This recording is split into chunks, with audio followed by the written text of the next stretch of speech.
अस्सलाम वालेकुम। एनाटॉमी की लेक्चर सीरीज़ में मैं आपको वेलकम कहता हूँ। ठीक है, और आज का हमारा टॉपिक है क्यूबिटल फोसा।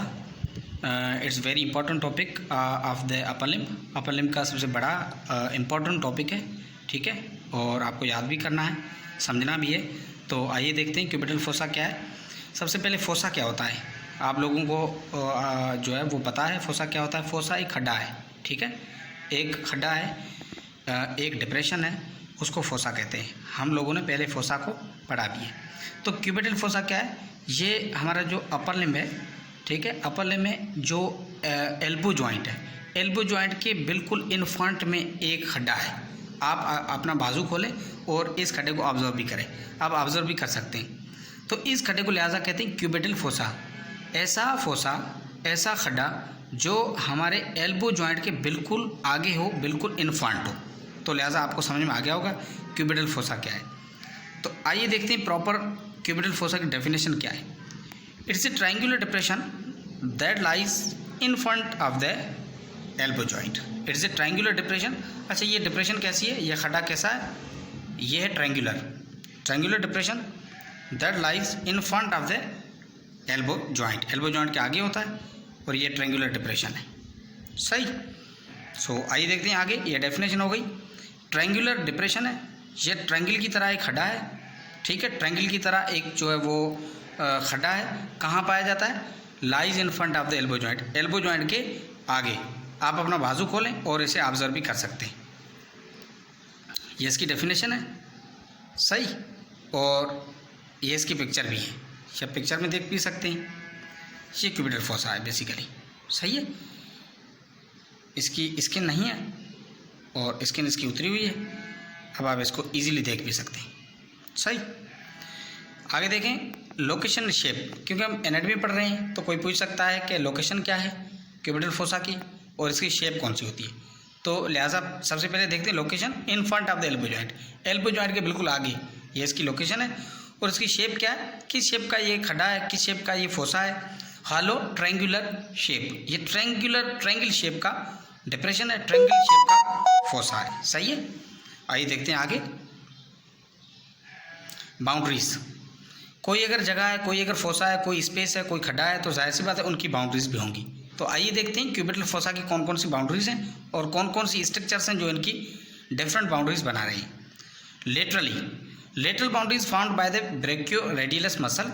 अच्छा, लेटरल बाउंड्री कौन बना रहा है, ब्रेकियोरेडियलस मसल।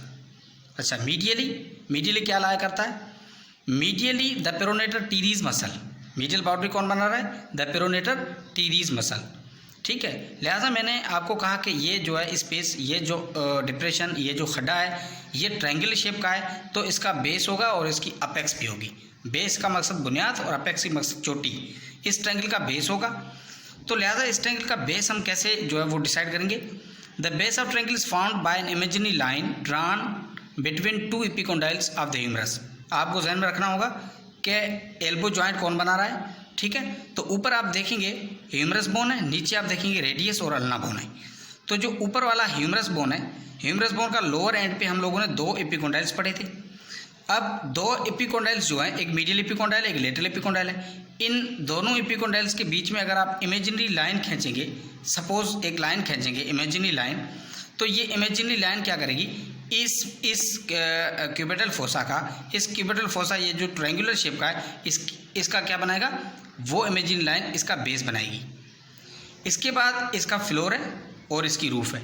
फ्लोर कौन बना रहा है इस फोसा की, इस फोसा का फ्लोर कौन बना रहा है, इस खड्डे का फ्लोर कौन बना रहा है, इस खड्डे का फ्लोर, इस फोसा का फ्लोर दो मसल बना रही।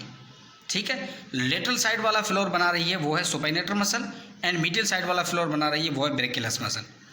The floor is found by supinator muscle laterally and brachialis muscle medially. इसके बाद रूफ।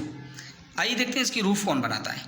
रूफ का मकसद छत कौन बनाता है, it's found by the skin, fascia, skin के नीचे कवरिंग होती है उसको फेशिया कहते हैं, एंड बाइसेपिटल एपोनेुरिसिस। अब एपोनेुरिसिस आप लोगों को पता है। ठीक है, फ्लैटेंड टेंडन इज कॉल्ड एपोनेुरिसिस। तो ये बाइसेपिटल एपोनेुरिसिस क्या चीज़ है। ठीक है, क्वेश्चन ये है कि बाइसेपिटल एपोनेुरिसिस है क्या। सो इसका जवाब मैं आगे स्लाइड में आपको देता हूँ। ये है boundaries of the cubital fossa की। ठीक है, ये बाउंड्रीज आप लोगों ने पढ़ ली। अब बाइसेप्टल एपोनेउरोसिस जो है वो व्हाट इज बाइसेप्टल एपोनेउरोसिस, इसका जवाब मैं आपको दूंगा थोड़ा सा आगे एक स्लाइड में। सही है, ये आप बाउंड्रीज देख सकते हैं। देखें boundaries of the cubital fossa, ये देखें एक ट्रायंगल है, मैंने आपको कहा ना ये ट्रायंगल है, ट्रायंगुलर शेप है, तो ये आप ट्रायंगल देख सकते हैं, ये ट्रायंगल है, ये इसका बेस है। देखें अब यहाँ पे ह्यूमरस बोन होगा ना, ह्यूमरस बोन, यहाँ ह्यूमरस बोन का लोअर एंड है, तो यहाँ पे एपिकोंडाइल होंगे, तो ये एक इमेजिन लाइन इसका बेस बना रही है दोनों एपिकोंडाइल के दरमियान। ये इसकी लेटरल साइड है, लेटरली ब्रैकियोलेटरस मसल है, और ये मीडियली क्या है, प्रोनेटर टीरीज है। ठीक है, अब इनका ये फ्लोर है, फ्लोर पे लेटरली ये क्या है, फ्लोर पे लेटरली क्या है, लेटरली है सुपिनेटर, ये सुपिनेटर है, और मीडियल यहाँ पे इसके नीचे होगा, ये वाइट वाइट है ना, इसके नीचे होगा, क्या होगा, मीडियली ब्रेकिलस। अब ये वाइट वाइट क्या है, ये बाइसेप्टल एपोनेउरोसिस बेसिकली ये है, क्या है, ये बाइसेप्टल एपोनेउरोसिस। सही है, और ये बाइसेप्टल एपोनेउरोसिस बेसिकली क्या है, इसका बना रहा होता है, इसका बना रहा होता है रूफ में स्किन आएगी, स्किन के बाद सुपरफिशियल डीप फेशिया आएगा, फेशिया क्या है, कवरिंग है, स्किन के नीचे होती है, जो कि यहाँ दिखाई नहीं दे रहा। उसके बाद एक बाइसेप्टल एपोनेउरोसिस जो कि रूफ बना रही है वो यहाँ पे दिखाई दे रही है, बाइसेप्टल एपोनेउरोसिस ये है, आपने देख लिया, ये जो वाइटिश बैंड है ये बाइसेप्टल एपोनेउरोसिस है। बेसिकली ये बाइसेप्टल एपोनेउरोसिस है क्या, ठीक है। अब इसकी जानकारी मैं अगली स्लाइड में आपको दूंगा। सही, ये आप बाउंड्रीज समझ गए, बाउंड्रीज आपको समझ में आ गई। अब हम आगे चलते हैं, इनकी कंटेंट्स देखते हैं। कंटेंट्स, इसका मकसद क्यूबिटल फोसा एक अगर खड्डा है तो इस खड्डे के अंदर क्या क्या पड़ा है वो देखेंगे। मीडियल टू लेटरल हम सीक्वेंस समझाएंगे। सबसे पहले मीडियन नर्व देखेंगे, क्या देखेंगे, मीडियन नर्व, हम पिक्चर में मैं आपको दिखाऊंगा भी सही, मीडियन नर्व। उसके बाद हम क्या देखेंगे, मीडियन नर्व के बाद बाइफिर्केशन ऑफ ब्रेकियल आर्टरी, यहाँ पे एक आर्टरी गुजरती है, उस आर्टरी का नाम है ब्रेकियल आर्टरी, वो इस खड्डे के अंदर आके फिर डिवाइड होती है, खड्डे के अंदर आके फिर क्या हो जाती है, डिवाइड, दो और आर्टरीज देती है, एक अल्नर एक radial. Bifurcation of the brachial artery into the ulnar and radial arteries, तो ब्रेकियल आर्टरी लिहाजा इस खड्डे के अंदर आके बाइफिर्केट हो रही है, इसका मकसद डिवाइड हो रही है, तो हमें यहाँ पे बाइफिर्केशन ऑफ ब्रेकियल आर्टरी भी मिल रही है। तो दूसरा कंटेंट होगा ये। तीसरा content tendon of the bicep muscle, bicep brachial muscle का टेंडन हमें यहाँ पे मिलेगा, ठीक है, तीसरा कंटेंट। चौथा कंटेंट रेडियल नर्व। पांचवा content supra trochlear lymph node, trochlea lower end of the humerus का एक हिस्सा है, एक स्ट्रक्चर है, उसको ट्रोक्लिया कहते हैं, ठीक है। तो यहाँ पे सुप्रा ट्रोक्लिया, ट्रोक्लिया से ऊपर जो लिम्फ नोड्स हैं वो लिम्फ नोड्स इस फोसा के अपर पार्ट में आ जाएंगे, इस फोसा के क्यूबिटल फोसा के अपर पार्ट में पाए जाते हैं। किस में पाए जाते हैं, सुपरफिशियल फेशिया के अंदर। तो supra trochlear lymph nodes lies in superficial fascia, superficial fascia skin के नीचे कवरिंग है, in the upper part of the fossa, fossa के अपर पार्ट में, और फोसा के अपर पार्ट में जाहिर सी बात है lower end of the humerus मिलेगा, तो lower end of the humerus पे क्या मौजूद है, कौन सी स्ट्रक्चर, ट्रोक्लिया, तो ये ट्रोक्लिया से ऊपर होते हैं, इसलिए इसको कहा जाता है सुप्रा ट्रोक्लियर लिम्फ नोड्स। क्या कहा जाता है, सुप्रा ट्रोक्लियर लिम्फ नोड्स। अब मैं आपका जवाब दूंगा बाइसेप्टल एपोनेउरोसिस का। ये क्या चीज़ है बाइसेप्टल एपोनेउरोसिस, जो कि क्यूबिटल फेसा का जो है रूफ बना रही है, यानी छत बना रही है। अब देखिए ये बाइसेप ब्रेकियल मसल है, आपने देखा, ठीक, बाइसेप ब्रेकियल मसल का जो अब ऊपर से इसकी ओरिजिन है, ठीक है, दो इसके हेड हैं, ओरिजिन है ऊपर से, नीचे इंसर्शन है। जब ये इंसर्ट हो रहा है तो ये लेटरल साइड तो इसका ये टेंडन जैसे आ रहा है वैसे जा रहा है, लेकिन मीडियली यही टेंडन थोड़ा एपोनेउरोसिस दे रहा है। ये टेंडन क्या दे रहा है, एक बैंड दे रहा है, एपोनेउरोसिस दे रहा है, उसको कहते हैं बाइसेप्टल एपोनेउरोसिस। तो बाइसेप्टल एपोनेउरोसिस लिहाजा, ठीक है, इंसर्शन, बाइसेप ब्रेकियल मसल जब इंसर्ट कर रहा है तो एक तो टेंडन जा रहा है नीचे, आप देख रहे हैं यहाँ पे ग्रीन लाइन है टेंडन को दी हुई है, और एक आधा टेंडन जो मीडियल साइड वाला आधा टेंडन एपोनेउरोसिस में कन्वर्ट हो रहा है। इस एपोनेउरोसिस को हम कहते हैं बाइसेप्टल एपोनेउरोसिस। ये क्यों एपोनेउरोसिस में कन्वर्ट हो रहा है, इसको क्या ऐसी मजबूरी है, इसलिए ताकि ये एपोनेउरोसिस क्यूबिटल फोसा का रूफ बना सके, और नीचे जो वेसल्स वगैरह गुजर रही हैं, नीचे जो नर्व्स गुजर रही हैं, ठीक है, उन नर्व्स की हिफाजत के लिए अल्लाह अलमाइटी ने इस आधे टेंडन को जो है ना वो एपोनेउरोसिस में कन्वर्ट कर लिया है, तो लिहाजा इसका नाम पड़ गया बाइसेप्टल एपोनेउरोसिस। ये आपको जहाँ मिल गया। अब इसकी थ्योरी भी पढ़े, ये ऊपर लिखा हुआ है, सिर्फ हम इंसर्शन की बात करेंगे क्योंकि ये इंसर्शन के हवाले से यहाँ पे बन रहा है। तो बाइसेप टेंडन, ठीक है, posterior part of the radial ट्यूबरासिटी की तरफ जाएगा। Medial side of bicep tendon जो है वो एपोन्यूरोसिस में कन्वर्ट हो रहा है। Medial side of the bicep tendon aponeurosis में कन्वर्ट हो रहा है। तो ये आप देख भी सकते हैं, बाइसेप्टल एपोन्यूरोसिस अच्छे से आपने देखा।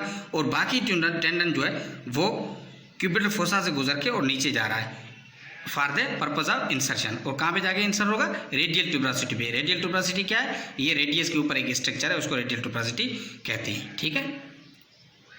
तो ये बाइसेप्टल एपोन्यूरोसिस के बारे में पता लग गया। तो बाइसेप्टल एपोन्यूरोसिस आपको समझ में आ गया। अब ये कंटेंट इस पिक्चर में भी आप देख सकते हैं, कंटेंट। अब हम दोबारा कंटेंट क्यूबिटल फोसा के कंटेंट की बात कर रहे हैं। सबसे पहले मैंने कहा मीडियन नर्व होगी, फिर bifurcation of the brachial artery, ठीक है, बाइसेप ब्रेकाई का टेंडन है, सही है। आधा टेंडन बिल्कुल सीधा जा रहा है नीचे, आधा टेंडन जो मीडियल साइड वाला था वो एपोन्यूरोसिस में कन्वर्ट हुआ है बेसिकली, सही है, समझ में आ गया। इसके बाद रेडियल नर्व है, ठीक है, और ये बाइफर्केशन ब्रेकियल आर्टरी जब बाइफर्केट हो रही है तो अल्नर आर्टरी और रेडियल आर्टरी भी यहाँ पे दिखाई दे रही है, ठीक है। अब सुप्राट्रोकुलर लिम्फ नोड यहाँ पे नहीं दिखाई देगा क्योंकि सुपरफिशियल फेशिया यहाँ पे है नहीं, ये कटा हुआ ऐसा है, तो सुपरफिशियल फेशिया यहाँ से कट कर दिया गया है, वरना यहाँ पे सुप्राट्रोकुलर लिम्फ नोड भी दिखाई देते। तो मुझे उम्मीद है आपको कंटेंट समझ में आ गया होगा। इसके बाद थोड़ी सी इनकी इंपॉर्टेंस है। अगर आप इसका सरफेस देखेंगे, क्यूबिटल फोसा का अगर सरफेस देखेंगे, सरफेस एनाटॉमी देखेंगे, आप ऑब्जर्व करेंगे, अपने बाजू को खोल के आप ऑब्जर्व भी कर सकते हैं, तो आपको कुछ वेन वगैरह दिखाई देंगे। उन वेन से एक वेन इंपॉर्टेंट है, मीडियन क्यूबिटल वेन, ठीक है। बाकी वेन हम सारा वेनस जब पढ़ेंगे, ठीक है, supply of the upper limb, तो उनमें सारी चीज़ें पढ़ेंगे बाकी। लेकिन आप मीडियन क्यूबिटल वेन को ज़रा ध्यान में रखिए। इधर जब डॉक्टर की क्लिनिक पे आप जाते हैं तो वो जो ब्लड सैंपल वगैरह ले रहा होता है या जो वेन इंट्रावेनस इंजेक्शन दे रहा होता है, तो खास करके वो क्यूबिटल फोसा में मीडियन क्यूबिटल वेन को चुनाव कर रहा होता है और उसमें ये इंजेक्शन दे रहा होता है। तो लिहाजा medial cubital when is ideal for the intravenous injection. Intravenous injection के लिए ये आइडियल है। When medial cubital when is ideal for intravenous injection. It's present in the roof of cubital fossa. Cubital fossa के roof में ये मौजूद होती है, सही। ब्रेकियल आर्टरी लिहाजा यहाँ पे होती है। तो जैसे हम ब्लड प्रेशर ले रहे होते हैं तो स्टेथोस्कोप जो हम क्यूबिटल फोसा पे क्यों रखते हैं? इसलिए रखते हैं ताकि ब्रेकियल आर्टरी में हमें जो टक टक की आवाज़ होती है वो सुनाई दे। तो इसलिए ये चीज़ें जो है वो इम्पॉर्टेंट है। तो मीडियन क्यूबिटल वेन है और ब्रेकियल आर्टरी, इन दोनों की इंपॉर्टेंस ये है जो कि मैंने आपको बताई। होप आपको समझ में आ गया होगा।